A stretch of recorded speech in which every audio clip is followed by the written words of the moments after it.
بسم اللہ الرحمن الرحیم۔ آج 14 رمضان ہفتہ کے دن کا ایک ایسا خاص وظیفہ لے کر آیا ہوں جسے پڑھتے ساتھ ہی فوری طور پر آپ کی ہر حاجت پوری ہو جاتی ہے، وہ ادھوری خواہشات جو آج تک پوری نہ ہو سکیں۔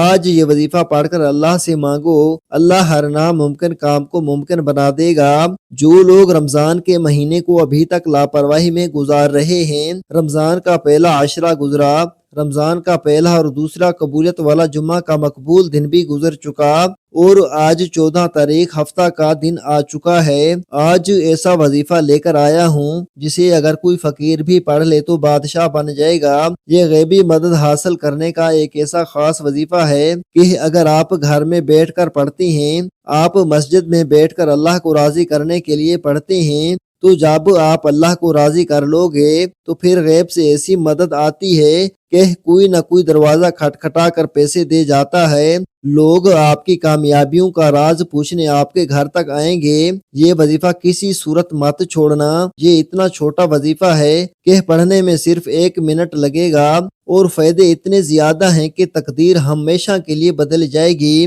وہ جو ساری عمر نہ مل سکا وہ آج یہ وظیفہ پڑھتے ہی مل جائے گا۔ بند نصیب کا تالا کھل جائے گا، ناممکن کام ممکن ہو جائیں گے۔ صرف یہ وظیفہ پڑھنے کی دیر ہے، پھر جو تماشا ہوگا وہ اپنی آنکھوں سے دیکھ لینا۔ رمضان المبارک کا بابرکت مہینہ اپنی رحمتوں، برکتوں اور عظمتوں کے ساتھ جاری و ساری ہے، جس میں ایک نیکی کا بدلہ 70 گنا زیادہ دیا جاتا ہے۔ آپ نے اس مہینے کو، اس دن کو ہرگز بھی لاپرواہی میں نہیں گزارنا، اور آج کا وظیفہ بھی آپ کے لیے کسی تحفے سے کم نہیں۔ آج میں آپ کو وہ وظیفہ، وہ کلمات بتانے جا رہا ہوں جسے نبی کریم صلی اللہ علیہ وسلم بھی پڑھا کرتے تھے۔ آج میں وہ وظیفہ آپ کے حوالے کروں گا۔ جو لوگ پریشان ہیں، کسی بھی پریشانی میں مبتلا ہیں، کسی بھی بیماری میں مبتلا ہیں، کسی بھی مصیبت کا سامنا ہے، تو آج یہ وظیفہ پڑھنے سے اللہ راضی ہو جائے گا۔ یہ وظیفہ ہر کسی کے نصیب میں نہیں آئے گا۔ اس وظیفے کو پڑھنے کے لیے رمضان کی 14 تاریخ کا میں نے شدت سے انتظار کیا کہ کب ماہ رمضان کی 14 تاریخ آئے اور میں یہ نبوی وظیفہ پڑھوں۔ آج اگر کوئی تنگ دست ہے، تنگ دستیاں ختم ہونے کا نام نہیں لے رہی۔ ایک وقت کا کھانے کو ہے تو دوسرے وقت کا سوچنا پڑتا ہے۔ آج اگر کوئی بندہ یہ وظیفہ نہیں پڑھے گا، یقین کریں اپنے پیروں پر کلہاڑی وہ خود مارے گا۔ اس وظیفے سے آپ کو اتنے فائدے ملیں گے کہ آپ گن نہیں پائیں گے۔ جو بندہ یہ وظیفہ پڑھتا ہے، رب کعبہ اس پر ہر طرح کی پریشانیوں کو، تنگ دستیوں کو دور فرمائے گا، اس پر رحمت کی نظر فرمائے گا۔ اور اگر کسی بندے پر اللہ پاک کی صرف ایک نظر رحمت ہو جائے، ایک نظر کرم ہو جائے، تو اس کی ساری زندگی کے لیے تو کیا 7 نسلوں تک کے لیے وہ رحمت کی نظر کافی ہو جائے گی۔ آپ چاہے دنیا جہان کے کسی بھی کونے سے تعلق رکھتے ہو، آپ انڈیا سے ہیں، پاکستان سے ہیں، بنگلہ دیش، جاپان، مسقط، دنیا کے کسی بھی کونے سے ہے، آپ کا تعلق ہے، جب بھی آپ کے ملک میں ماہ رمضان کی 14 تاریخ ہفتہ کا دن آ جائے تو آپ نے یہ وظیفہ کسی صورت نہیں چھوڑنا۔ آج آپ نے یہ وظیفہ لازمی پڑھنا ہے۔ آپ چاہے صبح نماز فجر کے بعد پڑھ لیں، چاہے تو نماز ظہر کے بعد پڑھ لیں، چاہے تو نماز عصر، مغرب، عشاء، کسی بھی نماز کے بعد آپ یہ وظیفہ پڑھ سکتے ہیں۔ نہ وقت کی کوئی پابندی ہے، نہ جگہ کی کوئی قید ہے۔ آپ دکان پر ہیں، دکان پر پڑھ لیں، دفتر، کاروبار، سفر میں چلتے پھرتے پڑھ لو، لیکن ماہ رمضان کی 14 تاریخ ہفتہ کے دن یہ وظیفہ کسی صورت مت چھوڑنا۔ تو آئیے ناظرین، اب ہم جان لیتے ہیں کہ آپ نے یہ وظیفہ کیسے پڑھنا ہے اور کن کن باتوں کا خاص خیال رکھنا ہے۔ لیکن اس سے پہلے آپ سے گزارش ہے کہ اگر آپ اس چینل کو سبسکرائب نہیں کیا تو اس چینل کو ابھی سبسکرائب کر لیں، کیونکہ ایسے بہت سے اعمال آپ کے حوالے ڈیلی بیسس پر کرتا رہوں گا۔ اب عمل کیا ہے؟ آج 14 رمضان ہفتہ کا پورا دن، پوری رات آپ کے پاس موجود ہے۔ آپ کو جب جہاں جیسے وقت مل جائے، باوضو مصلی پر بیٹھ کر آپ نے سب سے پہلے اللہ کے حبیب صلی اللہ علیہ وسلم کی ذات مبارکہ پر 3 بار درود پاک پڑھنا ہے۔ درود پاک آپ کو ایسا بھی پڑھ سکتے ہیں، آپ مختصر اور آسان سا درود صلی اللہ علیہ وسلم پڑھ لیں، یا صلی اللہ علی محمد پڑھ لیں، یا پھر آپ نماز والا درود ابراہیمی پڑھ لیں، کیونکہ درود ابراہیمی کی فضیلت و برکت سب سے زیادہ ہے۔ میں آپ سے یہی کہوں گا کہ نماز والا درود ابراہیمی ہی پڑھیں، کیونکہ یہ وہ درود ہے جو سب سے زیادہ افضل درود ہے۔ اس درود کا رتبہ بہت زیادہ ہے، اور روایات میں ہے کہ حضور علیہ الصلوۃ والسلام بھی تمام درودوں میں درود ابراہیمی کو ہی سب سے زیادہ پسند کرتے تھے، سب سے زیادہ محبوب رکھتے تھے۔ تو آپ نے کوشش کرنی ہے کہ درود ابراہیمی ہی پڑھیں۔ ایک بار حصول برکت اور ثواب کی نیت سے ایک بار میرے ساتھ بھی پڑھیے گا۔ اللہم صلی علی محمد وعلی آل محمد کما صلیت علی ابراہیم وعلی آل ابراہیم انک حمید مجید۔ اللہم بارک علی محمد وعلی آل محمد کما بارکت علی ابراہیم وعلی آل ابراہیم انک حمید مجید۔ 3 بار درود پاک پڑھتے ساتھ ہی فوری طور پر آپ نے اپنے خاص مقصد کی نیت کرنی ہے۔ آج جو بھی مانگو گے مل جائے گا، جس مقصد کی نیت کرو گے وہ مقصد پورا ہو جائے گا۔ آج بے گھر ہو گھر مانگ لو، گھر مل جائے گا۔ گاڑی مانگ لو، گاڑی مل جائے گی۔ نوکری نہیں مل رہی، نوکری کی نیت کر کے پڑھ لو، نوکری مل جائے گی۔ من پسند شادی کرنا چاہتے ہو، من پسند شادی ہو جائے گی۔ قرض سے نجات چاہتے ہو، اس کی نیت کر لو، سارا قرضہ اتر جائے گا۔ نافرمان اولاد کے لیے پڑھ لو، نافرمان شوہر کے لیے پڑھ لو۔ میاں بیوی میں محبت کی کمی ہے، تڑپنے والی محبت چاہتے ہیں، اس کی نیت کر لو۔ آج دنیا کی بڑی سے بڑی حاجت، بڑے سے بڑے مقصد کو ذہن میں رکھ کر بیٹھ جانا، وہ مقصد جسے انسانی عقل ناممکن کہتی ہے، آج وہ ناممکن کام بھی ممکن ہو جائے گا۔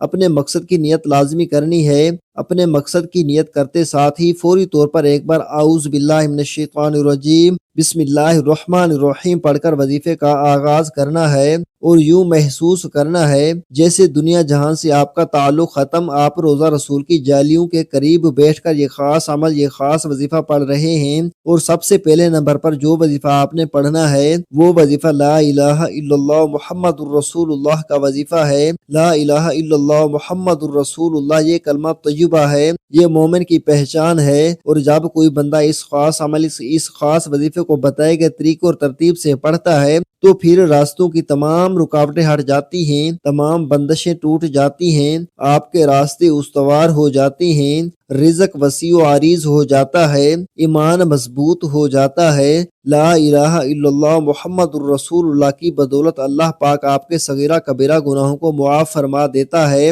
آپ نے کسی طریقے سے پڑھنا ہے، ذرا دھیان سے ملاحظہ کریں۔ لا الہ الا اللہ محمد الرسول اللہ ایک بار ہو گیا، لا الہ الا اللہ محمد الرسول اللہ 2 بار ہو گیا، لا الہ الا اللہ محمد الرسول اللہ 3 بار ہو گیا۔ اسی طرح سے آپ لا الہ الا اللہ محمد الرسول اللہ کو ہاتھوں کی انگلیوں پر پڑھ لیں یا تسبیح کے دانوں پر پڑھ لیں۔ آپ لوگوں نے صرف اور صرف 33 بار پڑھنا ہے۔ اگر میں لا الہ الا اللہ محمد الرسول اللہ کی فضیلت کے بارے میں آپ کو بتاؤں تو نبی پاک کی ایک حدیث ہے کہ ترازو کے 2 پلڑے ہوتے ہیں، ایک پلڑے میں لا الہ الا اللہ محمد الرسول اللہ کی تسبیح رکھ دی جائے اور دوسرے پلڑے میں 7 زمینوں اور آسمانوں کے سارے اعمال، ساری برکتیں رکھ دی جائیں، تو بھی لا الہ الا اللہ محمد الرسول اللہ کی تسبیح وزن میں بھی بھاری ہوگی، فضیلت میں بھی بھاری ہوگی، عظمت میں بھی بھاری ہوگی اور قبولیت میں بھی بھاری ہوگی۔ جب آپ 33 بار لا الہ الا اللہ محمد الرسول اللہ کو پڑھ لیں تو اب اس کے بعد آپ نے دوسرے نمبر پر کون سا وظیفہ پڑھنا ہے؟ دوسرے نمبر والا وظیفہ بھی بہت خاص ہے۔ یہ وظیفہ رب کی بڑائی کا ہے، رب کی عظمت کا ہے، اور جو بندہ بھی اللہ اکبر پڑھتا ہے، رب کی بڑائی بیان کرتا ہے، وہ اللہ پاک کا لاڈلا ہو جاتا ہے۔ آپ نے دیکھا ہوگا کہ اذان کے اندر بھی زیادہ تر کلمات جو پڑھے جاتی ہیں وہ اللہ اکبر کے ہوتے ہیں۔ آپ اس بات سے اندازہ لگائیں، اللہ اکبر کے کلمات فضیلت میں بھی بھاری ہیں، عظمت میں بھی بھاری ہیں اور روحانیت میں بھی بھاری ہیں۔ اور جو بندہ بھی ان خاص کلمات کو بتائے گئے طریقے اور ترتیب کے مطابق صرف ایک بار پڑھ لیتا ہے، اللہ پاک اس کے لیے رحمتیں برکتیں عطا فرماتا ہے۔ اس کو خود بھی سمجھ نہیں آتی کہ یہ جو برکتیں ہیں، یہ جو فضیلتیں ہیں، یہ آپ کو کہاں کہاں سے مل رہی ہیں۔ آپ نے اللہ اکبر کو کسی طرح پڑھنا ہے اور کتنی بار پڑھنا ہے، یہ آپ ذرا دھیان سے ملاحظہ کریں۔ اللہ اکبر 1 بار ہو گیا، اللہ اکبر 2 بار ہو گیا، اللہ اکبر 3 بار ہو گیا۔ اسی طرح سے آپ اللہ اکبر کو ہاتھوں کی انگلیوں پر پڑھ لیں یا تسبیح کے دانوں پر پڑھ لیں۔ آپ نے صرف 11 بار پڑھنا ہے۔ اللہ فرماتا ہے کہ جو شخص میری بڑائی بیان کرتا ہے مجھے اللہ اکبر سے پکارتا ہے، میں رب اس کے منہ سے نکلی ہر بات پوری کرتا ہوں۔ جب آپ 11 بار اللہ اکبر پڑھ لیں تو اس کے بعد پھر تیسرے اور آخری نمبر پر آپ نے قرآن پاک کی ایک سورت پڑھنی ہے، جو قرآن مجید سب سے چھوٹی سورت ہے لیکن اس کے کمالات بہت زیادہ ہیں۔ اس سورت کو فضیلت کے اعتبار سے قرآن مجید کی سب سورتوں کو پیچھے چھوڑ دیا ہے۔ یہ ایسی سورت ہے جسے پڑھتے ہی کامیابی مقدر ہو جاتی ہے، جس کو پڑھتے ہی رزق کے دروازے کھل جاتے ہیں، جسے دولت کا خزانہ کہا جاتا ہے، جسے کامیابی کا راز کہا جاتا ہے۔ آپ نے تیسرے نمبر پر سورۃ الکوثر کو پڑھنا ہے۔ سورۃ الکوثر کی تلاوت سماعت فرما لیں۔ بسم اللہ الرحمن الرحیم، انا اعطیناک الکوثر فصل لربک وانحر ان شانئک هو الابتر۔ اسی طرح سے آپ سورۃ کوثر کو ہاتھوں کی انگلیوں پر پڑھ لیں یا تسبیح کے دانوں پر پڑھ لیں۔ آپ نے صرف 29 بار پڑھنی ہے۔ یہ سورت مبارکہ آج تک جس نے پڑھی، رب کریم نے بے روزگاری سے نکال کر، محتاجی سے نکال کر، تنگ دستی سے نکال کر کامیابی کو مقدر میں لکھ دیا۔ یہ سورت مبارکہ پڑھنے والے کو خود محسوس ہوتا ہے کہ رب راضی ہو گیا ہے۔ پڑھنے والا خود محسوس کرتا ہے کہ رب نے اس کے لیے دولت کے دروازوں کو کھول دیا ہے۔ آج اگر آپ میں سے کوئی بے اولاد بیٹھا ہے، اولاد کے لیے پڑھ لے۔ کوئی بیٹے کا خواہش مند ہے، بیٹے کے لیے پڑھ لے۔ کوئی من پسند نوکری چاہتا ہے، شادی چاہتا ہے، قرض سے نجات چاہتا ہے، میاں بیوی میں محبت کی کمی ہے، تڑپنے والی محبت چاہتا ہے، تو آج سورت کوثر کو پڑھ لے۔ جب آپ یہ تینوں اعمال بتائے گئے طریقے اور ترتیب سے پڑھ لیں تو آخر میں پھر 3 بار درود پاک پڑھیے گا جو آپ نے عمل کے شروع میں پڑھا تھا۔ اب آپ کا عمل مکمل ہو گیا۔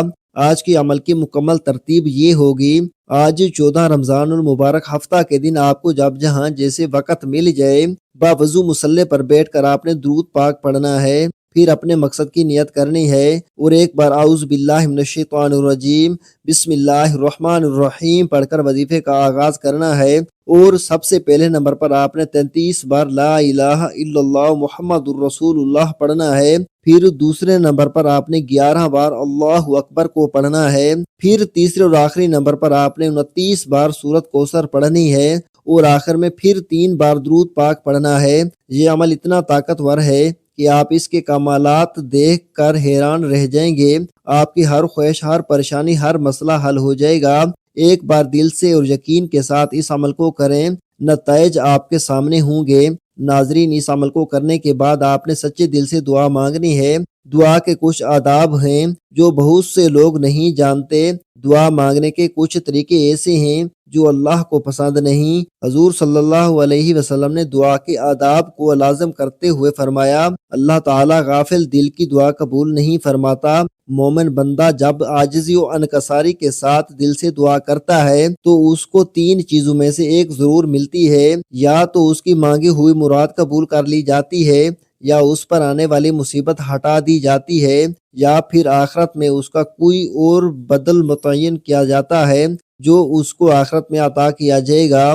نبی اکرم صلی اللہ علیہ وسلم نے فرمایا کہ بندے کی دعا اس وقت تک قبول ہوتی رہتی ہے جب تک کہ وہ کوئی گناہ یا قطع رحمی کی دعا نہیں مانگتا۔ دعا کے آداب یہ ہیں کہ اللہ کو حاضر و ناظر تصور کر کے دعا مانگی جائے اور دونوں ہاتھ اپنے سینے کے مقابل اٹھائیں، ہتھیلیاں آسمان کی طرف رکھی جائیں اور عاجزی کو اپنے اوپر مسلط کر کے نظریں نیچے رکھی جائیں اور خدا تعالیٰ کی حمد و تعریف کی جائے اور درود شریف پڑھ کر پہلے اللہ تعالیٰ سے اپنے گناہوں کی معافی مانگی جائے، پھر اپنے اقربائے، رشتہ داروں اور تمام مسلمانوں کے لیے خوب دعا مانگی جائے اور آخر میں درود شریف پڑھ کر منہ پر ہاتھ پھیر لیں اور یقین کرتے اٹھیں کہ یہ دعا اللہ تبارک و تعالیٰ کی بارگاہ میں ضرور قبول ہو چکی ہوگی۔ اللہ تبارک و تعالیٰ ہماری تمام دعائیں قبول فرمائے، آمین ثم آمین یا رب العالمین۔ دعا ہے کہ رب کریم میرا سنانا اور آپ کا سننا اپنی پاک بارگاہ الہی میں قبول و منظور فرمائے، جو مانگا مقدر فرمائے، جو نہیں مانگ سکے بن مانگے عطا فرمائے،